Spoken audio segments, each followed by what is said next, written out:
Jā, un nākamsestdien taču būs lielā talka. Mēs visi jau tam pošamies, darbojamies, jau esam jau morāli tam gatavi. Gaidam arī to saulīt, lai viņu uzspīd, lai mums tā kā Dieviņš svētī šo lielo talku dienu. Tā it kā sola un tā būšodaba, un noteikti talkos lieli mazi. Un visi, un arī šodien uzzinājām, ka talkotājiem ir pievienojies dziedātājs Ralfs Eilants. Duarte! Labrīt, labrīt, labrīt! Mans vārds ir Ralfs Eilants, un šķirošana ir mans otrais vārds. Esmu nolēmis vēl papildus iemācīties, kā tas ir jādara pareizi, un vienlīdz arī iemācīt jūs. Ejam, man liekas, ka tur jau kāds mūs gaida. Čaveiz nemūs. Ralfs Eilants. Eizis, jostiņš. Zaļā josta. Tīrai Latvijai. Jo drīz būs kas? Lielā talka. Bet tieši tā, ka būs lielā talka. Esmu atnācis pārbaudīt savas zināšanas šķirošanā. Pie reizes kaut ko iemācīties jaunu. Pamācīsim, parādīsim, izstāstīsim, visu kā vajag. Mūsu problēma ir tāda, ka mēs esam pieraduši dzīvot, ka mēs esam pieraduši, ka katra lietiņa mums ir iepakota, un tas viss ir tik daudz, tie atkritumi ir tik daudz, un tad, lai tas viss nonāktu mazāk vidē, mums ir pēc iespējas jānodrošina, lai mazāk tie atkritumi nonāktu poligonos.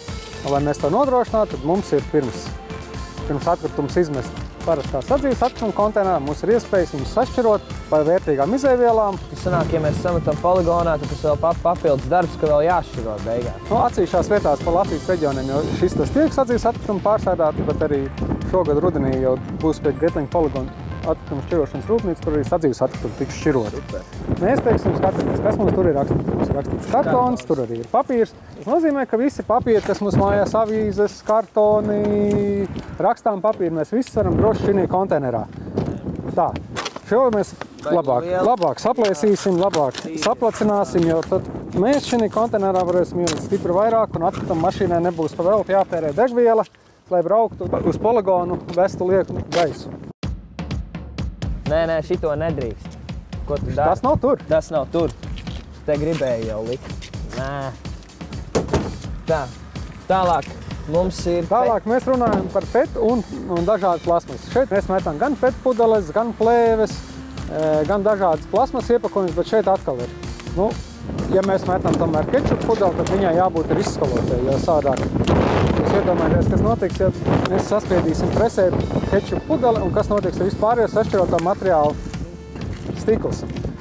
Jāatcerās to, ka, teiksim, ne visas pudeles mūsu stikla pudeles, Latvijas mūsu mīļās balzāma pudeles tomēr šeit nedrīkst mest, jo viņas stikls tiek pārkausēts. Balzāma pudeles un māla pudeles, kuras nevar pārkausēt, līdz ar to viņas atkal var sabojāt visu. Tāpat šeit stikla konteinerā nedrīkst mest spoguļus, arī jau tie materiāli traucē un arī logu stikls. Jo tie materiāls tomēr atšķirās pēc savas būtības. Tas stikls viņš nenozīmē, ka viņš visu var jaukt vienā kopīgā masā un pārstrādāt. Es dzīvoju centrā un tur es reizēm redzu tādu skatu, ka brauc atkrituma mašīna un tos dalītos, jau sašķirotos atkritumus saber iekšā vienā bagažniekā, es nezinu, kā to nosaukt. Jā, atkrituma savākšanas mašīnā. Tas reizēm var būt, jo šeit atkal ir tas, kad mēs visi skaitam naudu, un mēs visi arī no otras puses arī taupam dabas resursus. Kurā gadījumā tas viss nonāk tālāk uz šķirošanas līnijas, un mēs pēc tam redzēsim, jo ar rokām tas viss tiek pāršķirots un atsevišķi tiek sašķirots. Un šie materiāli savā starpā nekožās, viens otram neko slikti nenotiek. Tad iesim skatīties, kā tas notiek atkrituma šķirošanas līnijā. Kas ir šis?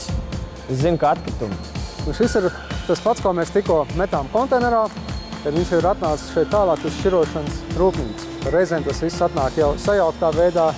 Šeit mēs uz doto brīdi vairāk redzam, jo kā tas ir no rūpnieciskām objektiem, no lielveikaliem atnācis materiāls. Bet, jebkurā gadījumā, viss šeit tālāk redzat, tur tā šķirošanas līnija ir tālāk augšā uz kabīnu, kur cilvēki ar rokām šo visu materiālu pāršķirot. Redzat, tiek jauna porcija padot un tiek atstā materiāliem tiek atšķirots. Un šeit cilvēki katrā šī postenī, šīs lūkās atšķiro atsevišķu materiālu. Vienā mums ir bezkrāsainas plēves, tur tālāk krāsainās plēves, un pats kartons aiziet jau tālāk pa lenti līdz pašam galam. Es esmu kļuvis gudrāks šodien un cerams, ka arī tu esi kļuvis gudrāks. un mēs varēsim tikties lielajā talkā un šķirot kopā, lai Latvija būtu zaļākā zeme visā plašajā pasaulē. Šodien arī esmu pielicis pie darba. Nu, aiziet!